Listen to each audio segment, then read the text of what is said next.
not just about making it through. It's not just about holding on, but to be actually positively resilient, you have to be able to narrate your life in a certain way. So the narrative of our church went through a split and that was really hard, but we're still here, is different from a resilient narrative that would say our church went through a split and we're now stronger because we had that experience. So to be able to take the hardships and disappointments in our vocational life and turn that into a story of actual growth and a story that we make meaning of.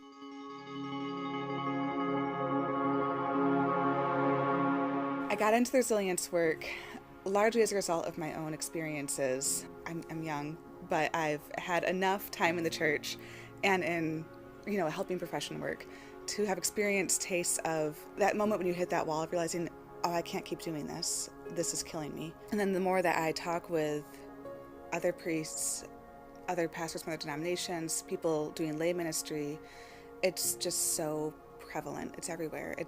And even outside the church, lots of people come to church because they're counselors or they're nurses or they're yoga instructors, and people come to them with all of their weightiness, and then they come to church, so they have secondary stress. They come to church to their minister, who now has secondary and tertiary stress of being responsible to help care for these people so that they can be responsible for caring for other people.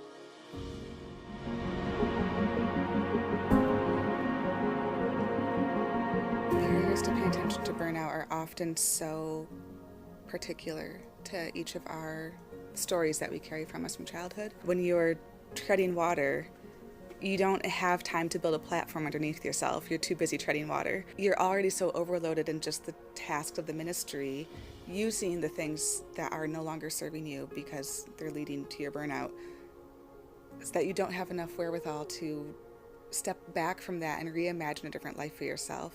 The prophet Jeremiah rails against those who dress the wounds of God's people as though it were not serious. Peace, peace, they say, when there is no peace.